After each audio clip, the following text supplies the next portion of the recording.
Adım başlaş.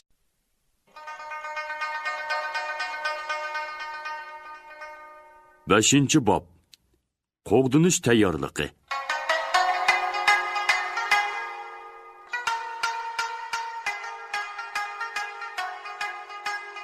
Qilish Qo'chqor bilan Sutuq Bug'roxonga o'z ishlaridan qisqacha ma'lumot berdi. Buxoro amiri Abu Ali Simjuqning vakili G'ulomxon bilan kelishgan to'xtam Sutuq Bug'roxonni bek xush qildi. G'ulomxon yetkizgan bu yil kuzda Somoniylarning sinoq hujumi qilish xabari intoyin muhim edi. Bug'roxonning elchi avatib so'zlashib, tinchlik bilan talashni hal qilish talabini Somoniylar xoni Mansurning qo'pollik bilan rad qilganligining sababi shu chaqda ma'lum bo'ldi. Bu ahvol bo'lsa, Bug'roxonning barliq pilonlarini boshqadan qarab chiqishini talab qiladi. Ma'lumotni anglab bo'lgandan keyin Bug'roxonning kayfiyati biroqla o'zgardi. O'rnidan qo'pib, ishxonasida aylandi. Bir oyimni berib, cho'ng panjirning yipak pardalarini tortdi va panjirning ikkili qanotini tashqariga qattiq ishtirib echib etib, bog'dagi ho'ppida ichilgan shoptul chechaklariga qarab, xeyli uzoq turdi. U shoptul chechaklarining biridan biriga qo'nib, qanotlarini o'ynatib uchib yurgan chechak harlariga qarab o'ylaydi. Bu harilar shuncha erkin, shuncha rohat o'ynaydi. Tomosha qiladi. Odamlarchi. Odamlarga emas, mushu harilarga omonlik bo'lmaydigan kunlar kelib qolarmi? Davlatga, elga yog'i ko'z tikmakda.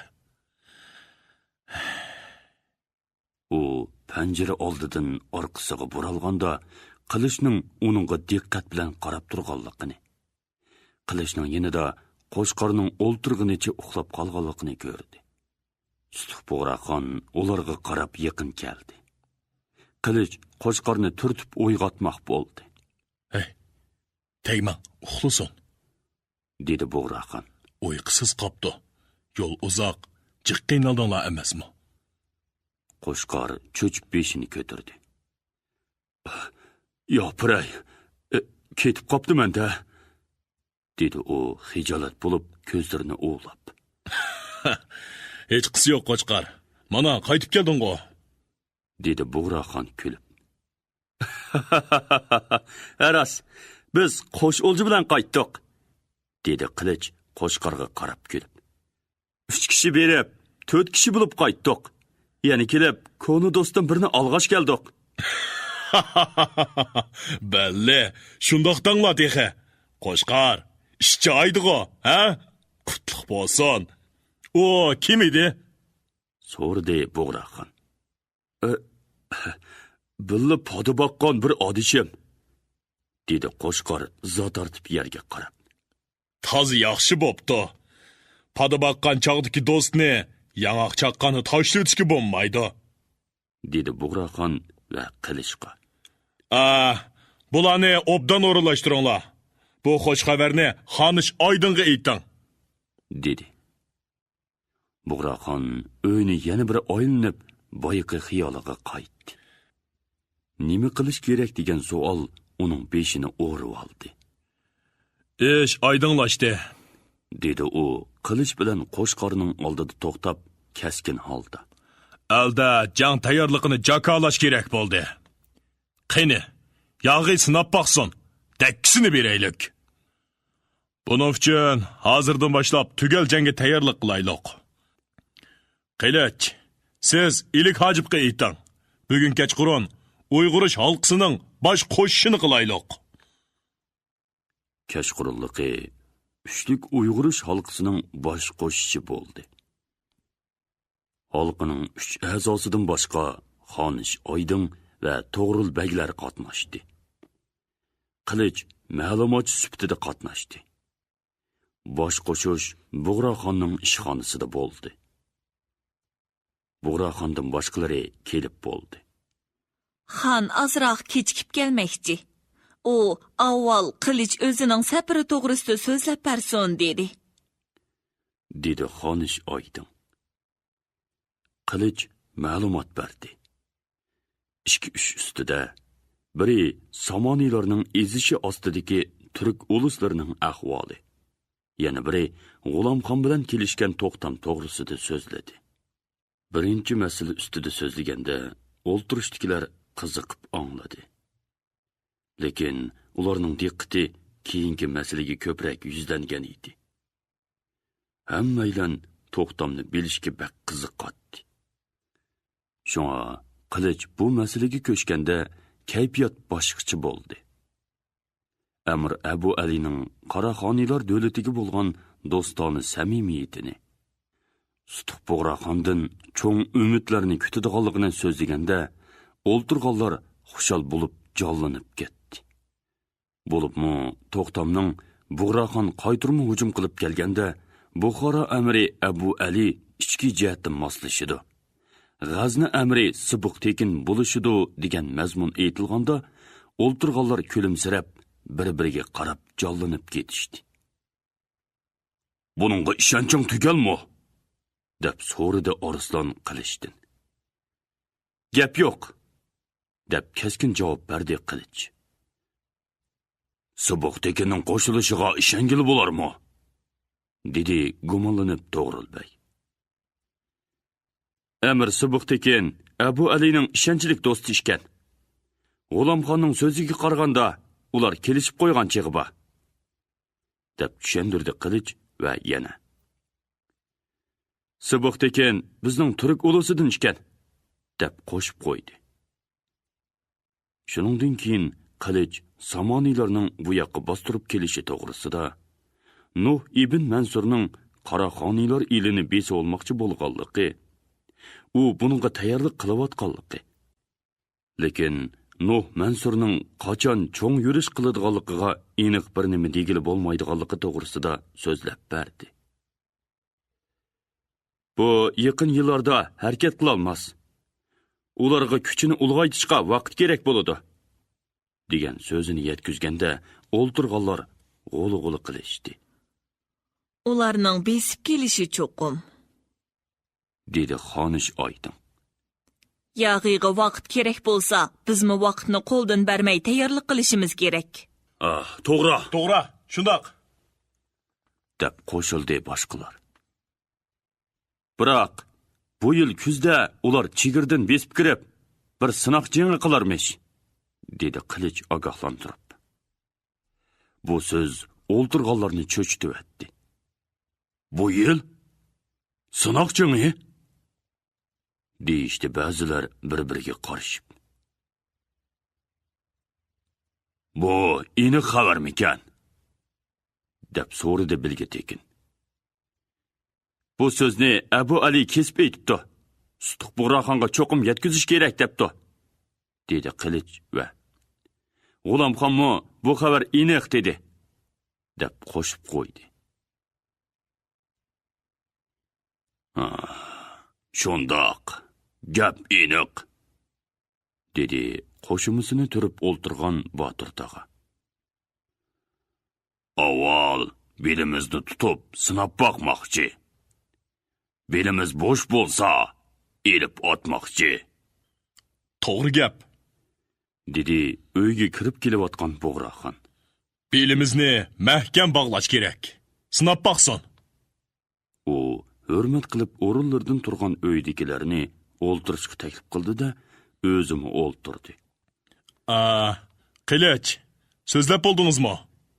So'zlab bo'ldim. Hammani so'zlab bo'ldim. Qani, talqilaylik. Tayyorlik qilish kerak. Bug'raxon bir oz o'ylab olib so'zini davom qildi. Belni mahkam bog'lash kerak. Yog'i tumshqini tiqid ekan, urib yondirish kerak. Urib yondira olamizmi yo'q? Belimizni salmoqlik bilan bog'lab boqaylik. Gap cherik qo'shonining kuchida. Cherik qo'shonining kuchi yomon emas, dedi Arslan. Uzoq yili Uyg'ur sholqisi qo'g'dinishni kuchayishi to'g'risida qaror chiqargandan beri cho'ng ilgirlash bo'ldi. Biroq kuchni ratlash va ulg'aytish kerak edi. Qandoq qilib? Qo'shinda cherik soni oz emas, dedi To'g'rilbek. Hozir biri qurol-yarog'ni yaxshilash kerak. Yana biri cheriklarning al uchun jonni oyimay jang qilish g'ayratini kuchaytirish kerak. Boshqa cherik qo'shinlarni Qodirlar qo'shiniga o'xshash yetishtirish kerak. Bug'roqon kulib, Xonish Oydinga qarab qo'ydi. Demisimi, Qodirlar qo'shini bek yaxshi, dedi Xonish Oydin. Barsangiz ko'rasiz. Yulduz bilan Qunduz bo'sh kelmadi. Ular o'z istiki bilan qo'shinga borgan emasmi? Biz yog'ining jang qilish chorasini texi yaxshi bilmaymiz, dedi Botir tog'a kalta yo'tilib. Sen jang qilayotgan yog'ining qandoq qilich urishini bilmasang, sening qiliching zoya ketadi. Qilishib o'lasan. Cheriklar uchun ulg'aytish va jang qilish chorasini o'rganishdan boshqa yana bir muhim ish bor, dedi o'ychan o'ltirgan Elik Hojib. Yog'iga qarshi o'shikni oshirish, cherik va cherik boshlari tugul, butkul elga yog'i beshini olmoqchi, yurtini talamoqchi, sagak bo'l deb tushuntirish kerak.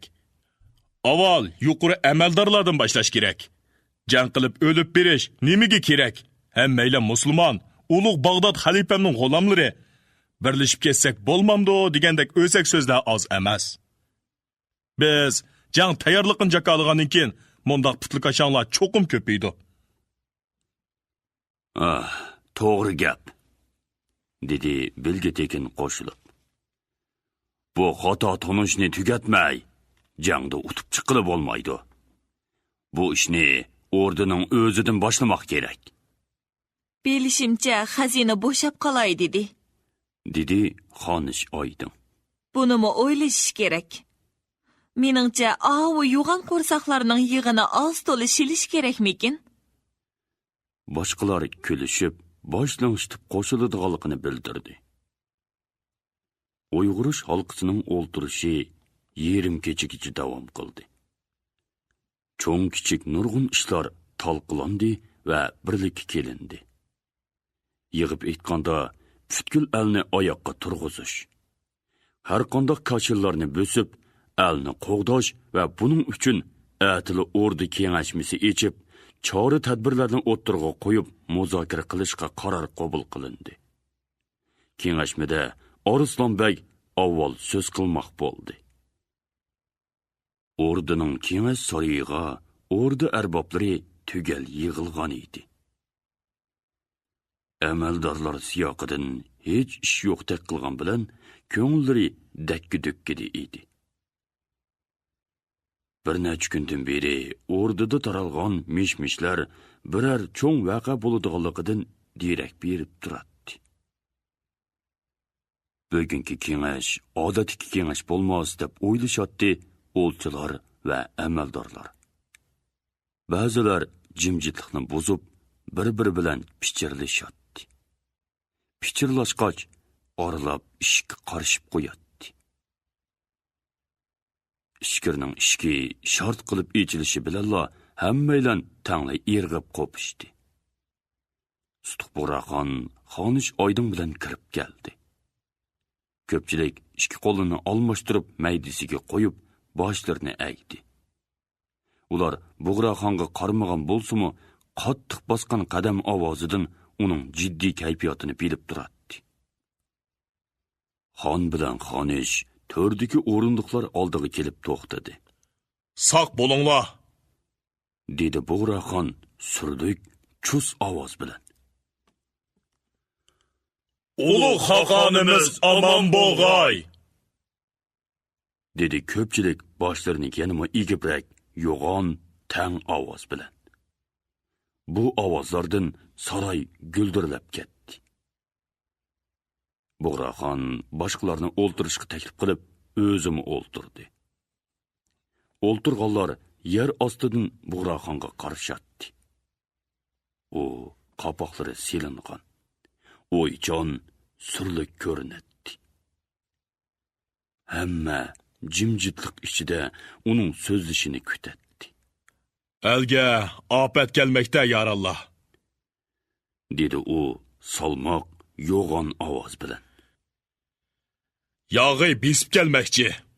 Ola yurtumuzu veyran kılmakçı. Biz ilimizni qoğdaş üçün atlanışımız gerek. Bugünkü kengaşmemizde muş işine aval talqılışımız gerek. Çeyrek işleri oldusa Arslan Bey aval sözü son. Arslan Bey kengashmega tafsiliy tushuncha berdi.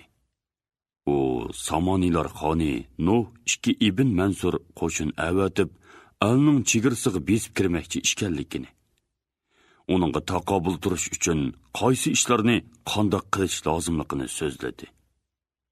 U mundaq talab va tadbirlarni o'ttirg'i qo'ydi. Butkul alni oyoqqa turg'izib, davlatni qo'g'dashga harakatlantirish, cherik kuchini to'liqlash va ulg'aytish, hamma ishni qo'g'dinish jangiga qaratish, xazinani to'liqlash, jangga kapolat qilish, Yetsu ilik xoni balduroq jangga rastlanish, boshqa ilik xonlar va boshqa xonliqlar tayyor turish. Diniy ishlar o'lchisi Baybilga qo'pib, ta'zim qilib, avval so'z qildi. Elni qo'g'dash yaxshi ish. Dedi u beshini silkib, soqilini gildinglatib. Qon to'kilishni Allah ravo ko'rmaydi. Yani gelip Sultan Mansurxon dini qerindishimiz. Hammamiz musulmon. Şuna ishni yanımı ig'ir besiqliq bilan o'ylab ko'rsak. Allah uning qon to'kishini ravo ko'ramdikan, dedi oqartish ishlari o'lchisi belga tekin. Yog'i besib kirib beshimizni olsunu, biz musulmon qerindishimiz deb beshimizni uningga sunib beramdiq. Bu bo'lmag'ir gap.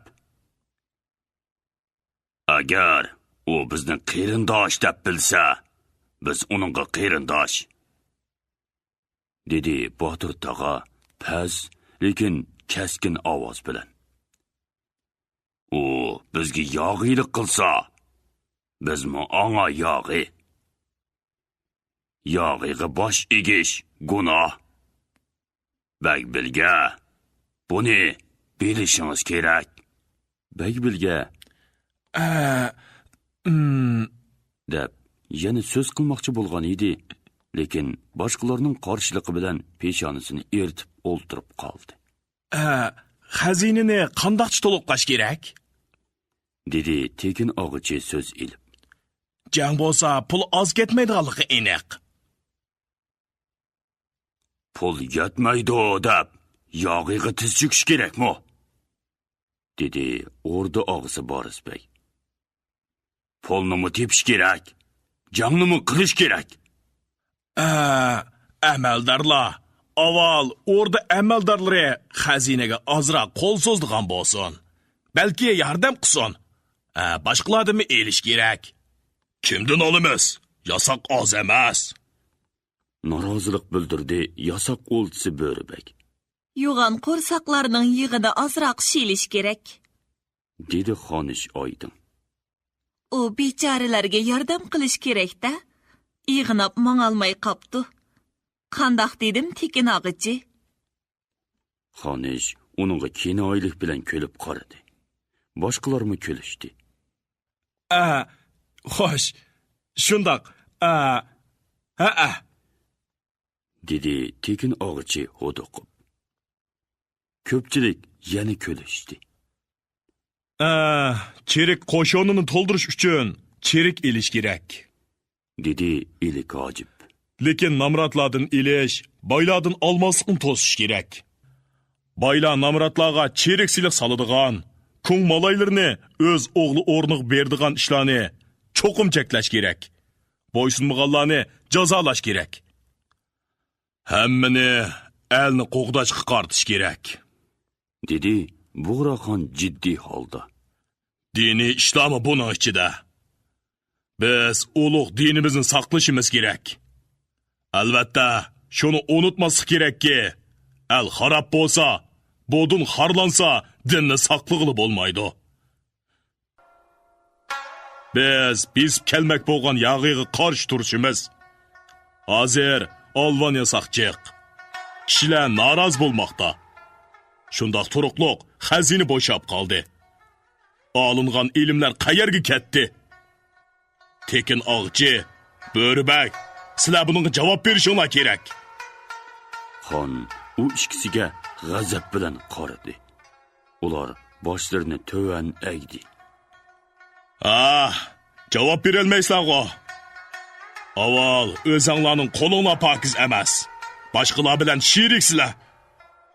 Qo'ynim o'g'ri, qo'njum o'g'ri.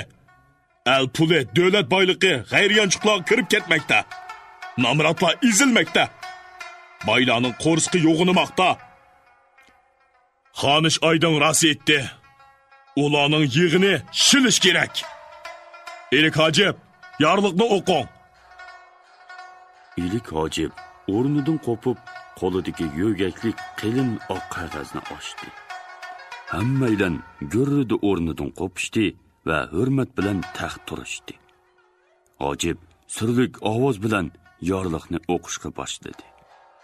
Qaraxoniylar xalqining elni qo'g'dash yorliqi. Elik xallarga, xalliqlar, ulus va ulus uyumlarga, barliq chirik va chirik boshillarga, jimi xizmatchi va amaldorlarga, jimi bodun va elkunga bizning elga yog'i kelmoqchi. Bugundan boshlab hammishni elni qo'g'dashga qartish kerak. Butkul el davlatni qo'g'dashga otilinish kerak. Chirik kuchini to'liqlash va ulg'aytish kerak. Kim chirik bo'lishga loyiq bo'lsa, shu chirik bo'ladi. Xazinani ko'paytirish kerak. Puli borlar jangga yordam qilishlari kerak. Bu yorliqqa qarshilik qilganlarga jazo berish kerak. Ulug' Qaraxoniylar xonadonligining Bug'ra xoni Stuq Abdukerim. Boris yili 4-oy, Qashqar. Hammaylan yorliqqa qo'shiladiganliklarini bildirishdi. Kengashmamiz tugidi, dedi Bug'raxon o'rnidan qopib. Ondan ular kelishdimi? deb so'radi Boris Begdan. Kelishdi, javob berdi Boris Beg. Qani yuringlar, chiqib yurt kattalar bilan maslahatlashayli, dedi Bug'raxon. Va Xonish Oydin bilan bosh egib turgan o'rda amaldorlarining orasidan mehmonxona tarafga mongdi. Ulug' Bug'raxon kirdi! deb yo'g'on ovoz bilan jakarladi ishq og'isi. Saroydagi mehmonlar g'ur qilib qo'pishdi va Bug'raxonni ko'rish bilanla Ulug' xoqonimiz omon! deb saroyni guldirlatib bir ig'izdan varqirashdi. Stuq Bug'raxon mehmonlar bilan omonlashgandan keyin orqasiga qarab o'rda arboblar bilan billa turgan Elik hojibga Qani, hojib, yorliqni o'qing, dedi. Elik hojib yorliqni o'qiyotganda Bug'raxon ilgari keyin turgan kishilarga qarab chiqdi. Oldingi qatorda turganlarning goyilari shoyi balbog' ustiga baqasam chopon, boshtirg'a do'xovi talpak kiygan. Gohilari kamchat yoqiliq pushqoq chuva. O'ri kamchat tomoq kiygan. Soqollari porqirab, yuzlari yog'lashib turgan yo'g'on qo'rsoqlar edi. Ularning kaynida ovlarga qaraganda oddiyroq, lekin so'latli kiyingan uzun soqol, kak soqolliq boylar qo'l qo'shtirib, bosh egib turishadi. Ularning ichida bu alda tugul kun chiqishdan kun petishgacha dong chiqargan. Ba'zilari xon avlodlardan bo'lgan to'rilar, savdogarlar, o'lg'an yuzlagan yezi kentlarning xo'joyini bo'lgan ekitorlar, zemindorlar, yuzlab ot to'gisi bor karvonchilar bor edi. Stuq Bug'raxon intoyin chopsan o'siyotgan bu boylarni ancha yaxshi ko'rmisimu, lekin uning nazarida bu boylar bo'lmasa, bo'lmaydigandek qiladi. Qiziq ish. Cho'nqulda baylar yo'qoldi desak, endi ulardan mijiq cho'ng baylar chiqdi, deb o'ylaydi u. U boylarning puli nadin kelganligini, nomratlar amgaki hisobiga bularning qo'rsoqlari yo'g'inayotganligini bilsa-mu, bu ish qandoqdir to'g'ri bo'layotgandek sezadi. Stoq qo'ldorlikni yo'qotdim deb faxrlanadi. Buning nomratlarga nisbatan aytganda nuqtani ilib yugan sedish ishkanligini u tushunadi. Lekin bular bo'lsa-mu, yomon ish emaskan. Kerak bo'lganda xazinaga lozim bo'ladi, deb o'yladi u shu topda ularga yana bir qarab chiqib o'tib. Lekin birdilla bilgi tekin bilan Ilik Hojibning bu marazlarni kishilarning shillisdan ilib tashlamaguncha nomrat bo'din erkin bo'lolmaydi degan so'zlari yodiga tushdi. Bundaq deydiganlar ko'payib, yuzlagan, minglagan belgi tekin iliklar chiqmoqda. Tarixchi bo'din ularni qo'llamoqda, deb o'yladi Bo'g'raqin. U bu so'zlarning to'g'riligini iqror qiladi. Lekin borg'oncha ko'payayotgan boylarni o'ziga yo'lanchukdek hisoblaydi. Davlatning asosiy yo'lanchuki mutlaq ko'pchilikni tashkil qilgan asosiy emgak egalari ishkanligini. Qandoq qilganda bu ulug' kuchning rolini yaxshi joriy qilg'ili bo'ladiganligini u tushunmaydi yoki tushunishni xohlamaydi. Stoq unimi, bunimi ranjitmay davlatni ulg'aytishni va elni farovon qilishni o'ylaydi. Lekin borg'on zir qistab kelayotgan bu ikki cho'ng tog' o'zini besib ketidigandek dahshatli ko'rinadi. Qandoq qilgan yaxshi, deb o'ylaydi u hamon. Bugun shu savol uning ko'z oldiga keldi. Hozirgi gap elni qo'g'dash kerak. Hammani shuningga bo'ysundirish, ularning pulini ilib turaylik. Keyin bir gap bo'la, deb o'yladi u oxiri. Yorliqni angladinglar, dedi Bo'g'raqon Ilik Hojib yorliqni o'qib bo'lgandan keyin. Qani, elni qo'g'dashqa sizlar qandoq yordam qila olasizlar? Xondonlikning yorliqini qo'g'daymiz, dedi birsi oldingi qatordan. Biz cho'qim ishonamizki, ulug' xaqonimizning boshchiligida Bizga quruq gap kerak emas, dedi Bo'g'raqon. Rostini aytganda, xazinimiz bo'shab qoldi. Jengi pul ketdi. Hozirdan boshlab 1 yil ichida qani kim qancha cherakni boqadi? To'g'ril Subashi boylarga hisob ko'rsatib bering. To'g'rilbay qo'ynidan xat bitilgan bir parcha qog'ozni ilib o'qidi.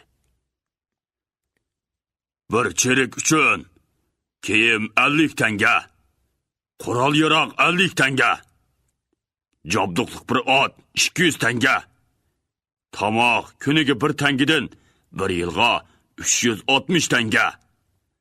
Hammasi bo'lib bir cherakka 660 tanga ketadi. 10 cherakka 6600 tanga. 100 cherakka 66000 tanga. 1000 cherakka 660 000 tanga. Xo'sh. Qani, kim qanchalik cherakni 1 yil boqadi?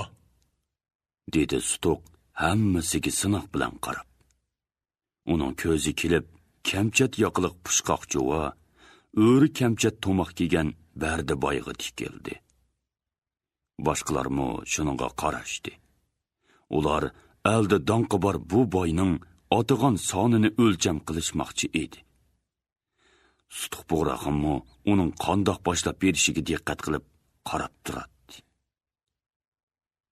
Bardaboy qo'ynidan yog'liqini ilib, titrab turgan qo'li bilan peshoni tarini ertdi. U qandoq eg'iz ichni bilmay qiynaladi. Qanchalik deyish kerak? jiq desang, yuraging qiymaydi. Oz desang, xonning ochiqi yomonroq turdi. 500 deymi ya? Yo'q, bakchiq. 200 desam bo'larmi? Bumi kichik son emas. Avval 100 deb turay. Bo'lmasa yana qo'sharman. Bardiboy bu ig'ir tog'ning ostidan qandoq qutulishni azob bilan o'ylayotganda, Bug'roxonning ovozi uni cho'chitibdi. Bardiboy, hammanglar sizni boshlab berishingizni kutmoqda. Shundoq. Men tilini yomlab tükürkini yutdi Bardiboy. Men 100 shirikni beqishqa. Shundoq qilib, bir chirik uchun 660 bo'lsa, jami hisobi 66 ming tanga bersam, u yana nima deyishini bilolmay duduqlanib turganda Bug'roxon so'zini bo'libdi. Yaxshi boshladingiz, boy. Boshqalarning mo g'ayrati tayinliq. Kiyimni pichib bermasa, mataga qochi o'riyolmaydigan o'xshaysizlar. Biz pichib berayli. U orqasiga qarab dedi. Elik Hojib, pichimingizni yetib beqinga. Elik Hojib qo'lidagi o'roqli qog'ozni yechib o'qishga tayyorlanayotganda, boylar o'zlarini yo'qotgan holda uningga talmirishdi. Har qaysi har xil siyoqda go'yo o'lim hukmidek bir dahshatni kutishatdi. Hojib ovozini yo'g'on chiqarib putukni o'qidi.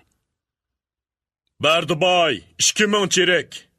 Bir chirik uchun 660 tangani hisoblaganda, jami puli 132 tuman tanga. Saroy gurr qilib qoldi. Bardiboy chiroyi totirib orqasiga dojigan edi, yenidagi 2 kishi uni yo'lib oldi. Olimchi Arslan, berimchi Sechqon degan mushuda boy. Dedi Bug'roxon kinoyilik kulib. Siz olganda tuman ming kishi zarlig'an emasmidi? O'qing Elik Hojib. Hojib ansiz kishilarga bu dahshatli hukmni o'qib berdi. Uning tizimidan mundoq hisob kelib chiqdi. Bir boy, Bardiboy 2000 chirik uchun 132 tuman tanga. 15 boy 1000 dan. 5000 chirik uchun 990 tuman tanga. 26 boy 500 dan. 13000 chirik uchun 858 tuman tanga. 50 boy 100 dan. 5000 chirik uchun 330 tuman tanga. Jami 92 boy 35 chirik uchun 2310 tuman tanga. Saroyda g'ulg'ula, g'udung-shishlar oz bo'lmadi. Ko'zi qariyib, beshi aylanib o'rnida o'ltirib qolganlarmi bo'ldi. Oralab meshildigan ovozlarmi anglanib turdi. Agarda o'rdi ichida xonning oldida bo'lmasa, yig'izori ko'tarilib ketishi mumkin edi. Bir necha oy o'tgandan keyin Sutuq Bug'roxon chirik kuchlarini ko'zdan kechirishga chiqdi. Chirik qo'shinlari Ostonaning shimolida, qo'rg'onning neri yiqidagi tog' bag'rida Sutuq Bug'roxonni kutatdi. Bug'roxon tuman daryo kechkidan o'tib, yezilar orasidagi yo'l bilan yuqori o'riladi. Bug'roxon oliy chirik kiyimida oq arg'amoqqa mingan holda atrofga sapsilib ketib boradi. So'l yenida chipar arg'amoq ustida xonish oydin. Uning yenida 10 yoshli xonqiz Alo Nurxon to'riq otga minib, onasiga bir nimalarni deb mangmoqda. Bug'roxonning o'ng yiqida 15 yoshli xon o'g'li to'ng'on chopchib turgan jada qochqiga minib mangmoqda. Ularning kaynidan belga tekin Arslan, Elik Hojib, Qilich, Boris beklar. Uningdan keyin orduning boshqa amaldorlari va cherik boshlari. Nayzi qalqonliq cheriklar kelmoqda. Buğraxondan 10 g'ulotchi oldida ikki yonga qator tizilgan otliq qarovchilar. Qatorning bosh o'ttirsida erkin ketib boradi. Tog' bag'rida to'q alamlik qo'shinlar ko'rindi. Tog'lar yelpildimakda. Nayza to'mir quyoqlar parqirmoqda. Buğraxon va uning hamrohlari yaqinlab kelganda, xon o'g'il Boytosh bilan To'g'rilbek otlarini yo'ritib oldidan keldi. Buğraxonlar to'xtadi. Oldidagi qaroqchilar va erkinmi to'xtab yo'l berdi. Xon o'g'il bilan Suboshi To'g'rilbek 3-4 g'ulotchi nerida to'xtab, yalang qilichining paynikini peshonlariga qo'yib, o'zangida tik turib, tang ovoz bilan dedi: Ulug' xaqonimiz Buğraxonning ko'zdan kechirishiga qo'shin tayyor. Buğraxon ularning bayonotiga hurmat bildirdi. Xon o'g'il bilan To'g'rilbek otlarini burdi. Qaroqchilar yana qatorlandi. Erkin qator oldiga tushdi. Shu tariqada ular qo'shin tarafga qarab qo'zg'aldi. Buğraxon bilan Xonish Oydin o'xshash bir o'yda ketib boradi. Bayotin Xon o'g'il Boytosh sherikchi salom berganda, Xonish Oydinning vujudida sho'rrida qilib bir lazzatlik tuyg'u paydo bo'lgan edi. Xon bilan Xonish ixtiyorsiz bir-biriga qarshi oldi. Hozir bo'lsa, Xonish Oydin cherikcha chiroyli kiyingan qovul o'g'lining orqasidan zo'qlanib qarab o'ylaydi. Qatorga qo'shildi degan mushu. Dadisidek qovul yigit bo'ldi. Uning turqi ajab dadisining yoshlik vaqtiga o'xshaydi. U ichidan o'g'liga so'yinadi. Uning yuzlariga so'ygisi keladi. Buğraxon o'ylaydi. Mana qarang. Tuniginki tentak bolaning bugun yaramliq yigit bo'lib qolganini degandek. Xon o'g'il dadisining yoshligiga chaplab qo'ygandek o'xshaydi. Buğraxon o'g'lining siyoqini o'ylaganda o'zining yoshligi esiga tushib ketadi. Ana uning Botir tog'ining o'ylisida qilichvozlik o'rganayotgan vaqti. Ana u o'da bir to'p kiyikni qo'g'lagan toyg'onning kaynidan ot choptirib ketib bordi. Ana u o'rda tog'isi o'g'ilchoq bilan qilishlashmoqda. Ana u o'rda saynosida to'plangan kishilarga so'z qilmoqda. U o'g'lining suratini ko'z oldiga keltirdi. Rostilla pek o'xshaydi. Yeshimi 20, lekin davr o'xshamaydi. U vaqtlarda dadisi taxt talishib yurgan bo'lsa, endi o'g'li Suboshi bilan birga xonadonlikning qo'shiniga boshchilik qilmoqchi. Buğraxon Boytoshni kichigidan tortib yaxshi tarbiyaladi. Bo'libmi, cherik ishlari jihatda uningga yolg'iz cherikchi jang mahoratli emas, urush biligi o'rgatdi. Boshqa biliklarni o'rganishga mo ko'ngil bo'ldi. Boytosh kichigida ho'shyor bola edi. O'qilda o'qib bilim ilishga boshlagandan keyin ko'z qarashida, cherik mashg'ulotida uning idroki aloyida ko'zga chiliqdi. Uning mo'misi Tarkin begim bilan Botir tog'a cho'ng umid bilan uni ko'zitib keldi. Tarkin begim, ko'ngillari tinch bo'lg'ay. Xon o'g'il cho'qim dadisining izini bosudi. Deydi Botir tog'a Boytoshga mastlikka kelib. Oydin bolalariga qattiq talabjon edi. Boytoshning To'ng'on bilan Alonurg'oy ulgi bo'lishini orzu qiladi. To'ng'onmi akisi Baytoshdan qilishmaydigandek qiladi. Alanur xinim qiz bo'lishiga qaramay, Elitilla o'zidan cho'ng o'g'il bolalar bilan baslashadi. O'qil ichida bolalarning oldida ziyrak xon qiz bo'lib yetishmaydi. Sutuq Bo'raxon bir qancha yil ilgari Baytoshni cheriklikka berdi.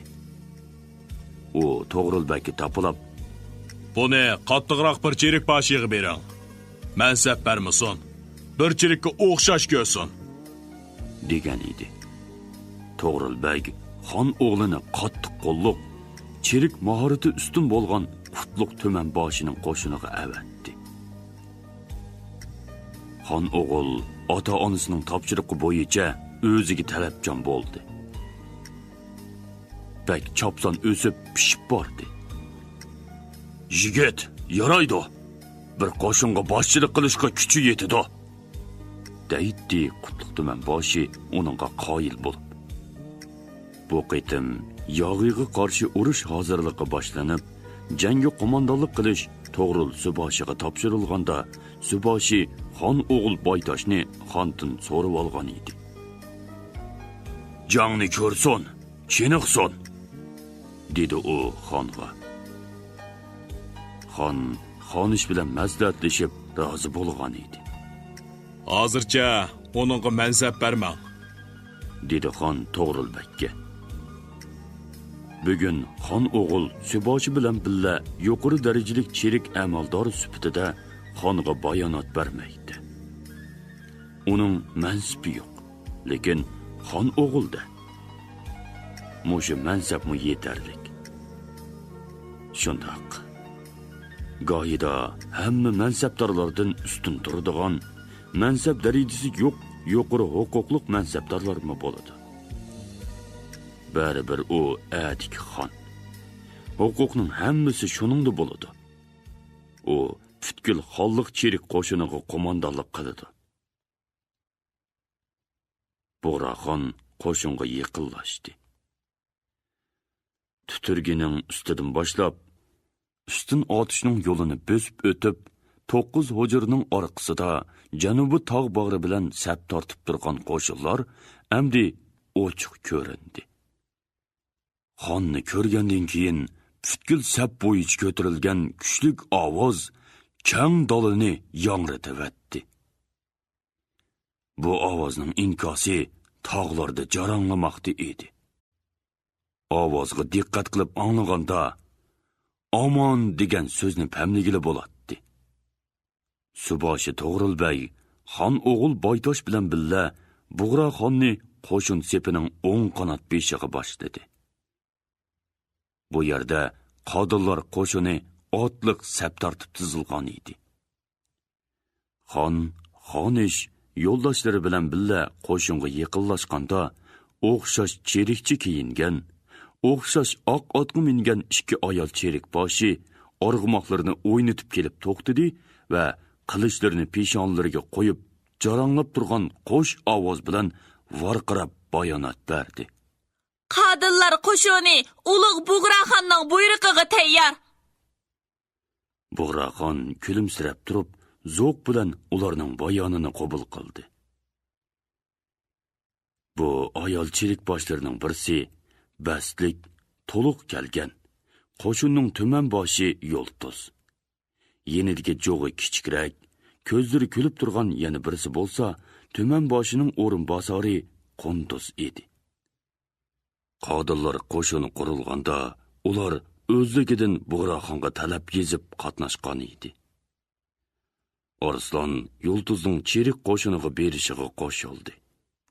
Uning cheriklar orasida jangda bir chabdas er kishining o'rnini bosalaydiganligiga ishonatdi. Lekin Arslanning ko'nglining bir yeri rozi bo'lmagandek qiladi. Men qarshi emasman. Yosh cho'ngib qoldi. Uningdan keyin deganda Yo'ltuz uning so'zini kesib jiddiylik bilan: Ha? Siz shuni deganda boshqalar nima deydi? Men texi qilish tuta olmayman, degan edi.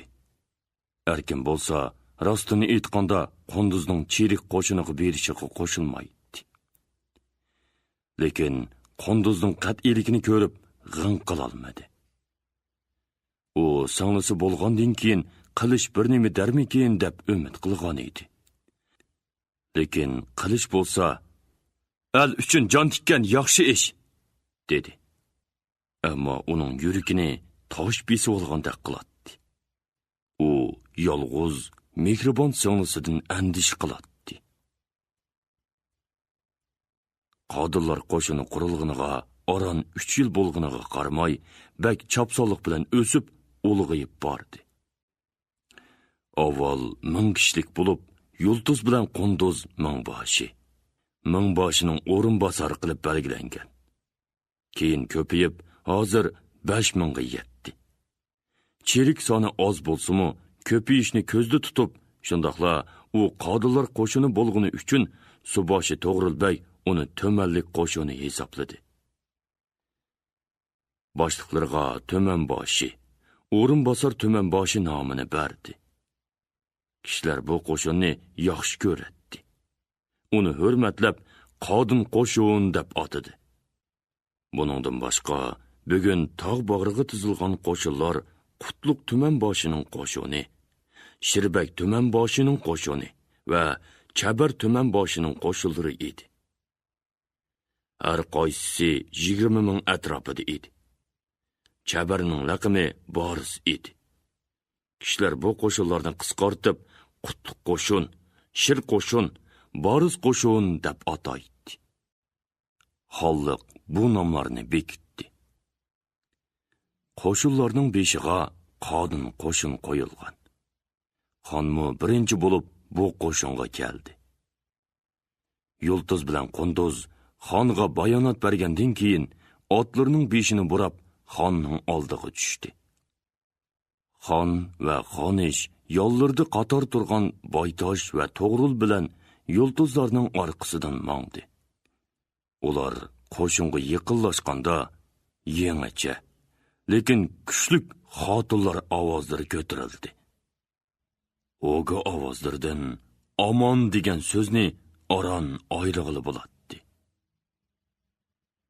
Xon qo'shinning beshiga bordi. Qo'shin beshida boshqalardan buzurroq kiyingan 3 otliq cherik qiz bir tug'ni tik tutib turadi. Uning yanida qilichliq 2 otliq qiz turadi. Tog' uzun 3 burjak qizil durdundan tikilgan bo'lib, chatlarga seriq cho'chilar tutilgan. Sop tarafiga Qaraxoniylar xondonligining 9 shoxliq davlat belgisi zar seriq yip bilan chekilgan. Uning tövniga mosh ranglik yipdan "Bug'ra qo'shin" degan so'z yo'qurdan tövanga chekilgan. Tog'ning sepi uchida bilakdak yo'g'on qizil po'piklar sangilab turadi. Tog' tutgan cheriklar orasida yiroqda bir otliq qiz cherik Qodin qo'shin tog'ini tik tutib turadi. Bundaq tog' ayrim qo'shin tog'i bo'lib, uzun 4 burjak yeshil raxtdan. Sop tarafiga o'qiya belgisi. Uningdan keyin qo'shin nomi zar seriq mashut yipdan chekilgan. Seriq girvaklik edi. Bug'raxon oldiga kelib to'xtaganda tog' bir gazchi egiz ko'tarildi. Yondagi qiz cheriklar qilichlarini peshonasiga qo'ydi. Bug'raxon o'zangida ko'tarilib, o'ng qo'lini yuqori ko'tarib, shu peticha qo'shinga burilib, qattiq ovoz bilan "Qadoshlar omon!" deb to'ladi. Qo'shin bo'yicha "Bug'raxon omon" degan ovozlar tang ko'tarildi. Sutuq Bug'raxon qo'shinni bo'ylab mangdi. Boshqalar agashdi. Dumboq sunoy ovozlari yangradi. Xon o'ng qo'lini egiz ko'tarib, cheriklarga hurmat bildirib mangdi. Qo'shinning o'ttirsig'i kelganda xon to'xtadi. Dumboq sunoymi to'xtadi. Xon qo'shinga oldini qilib, "Qadoshlar omon" dedi. Qo'shinning "Omon, omon" degan ovozlari ko'tarildi. Bug'raxon Qutlug' qo'shinning oldiga yetib keldi. Qutlug' tumanboshi otliq kelib, yalon qilichini poyniki bilan peshonasiga qo'yib, "Qutlug' qo'shin, ulug' Bug'raxonning buyrug'iga tayyor" dedi. Xon javob hurmati bildirdi. Keyin Qutlug' tumanboshi xonni qo'shinning beshiga boshlab bordi. U yerdimi 3 otliq cheriklar Bug'ra qo'shin to'g'ini. Uning kaynida Qutlug' qo'shin to'g'ini tutib turardi. Tog' yuqori ko'tarildi. Xon hurmat bildirdi. Keyin qo'shindan hol so'radi. Qo'shin javob qaytirdi. Xon qo'shinni bo'ylab mangdi. 20 ming kishilik bu qo'shinning oldiga 10 qator piyoda cheriklar, orqalariga 10 qator otliq cheriklar tizilgan edi. Xon dumboq sunaylarning ovozi ostida kelib, o'ttirdi to'xtab, qo'shinga salom berdi. Shunda qilib, Bug'raxon Shir qo'shin va Boruz qo'shinni o'xshash usulda ko'zdan kechirdi. Sutiq Bug'raxon qo'shinini ko'zdan kechirib, xeyli rozilik bilan qaytdi. U ot ustida o'ylaydi. Xabarlarga qaraganda, yog'i 50 ming cherik bilan kelar emish. Bizning 65 ming kishi. Uningdan boshqa To'g'rilbekning yana 30 ming kishilik tayyor kuchi bor. Cherik boshlari jangda sinalgan, pishqon botir. Yog'ining kuchidan ustun kelib, uni chekindirishda gap yo'q. Balki yog'i barliq kuchi bilan bostirib kelar. Yomon yaqin o'ylash kerak. Bundaq ehtimolga qarshi elning butun cherik kuchini tayyor turg'izish kerak. Yangidan 100 ming cherik olmoqchi bo'lgan ishni chopsan o'rinlash kerak. Xon bu qarashlarni yenida ketib borgan Arslan To'g'rilga aytdi. Ular to'liq qo'shildi. "To'g'ri", dedi Arslan. "Buningdan boshqa cherik yeshi quramiga yetganlarning qachon chaqirilsa, shu zamonda kelishga tayyor turishlar uchun bir buyruq chakarlash kerak." Xon ilik hojibga buyruq tayyorlashni topshirdi.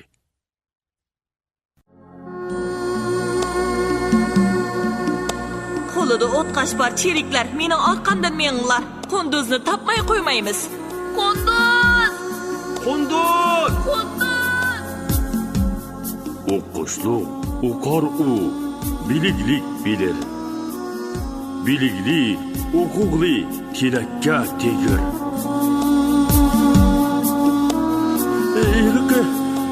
Iliqi, o azam masjidning o'quvchilari bizning bilik yurtini chayqayotidu.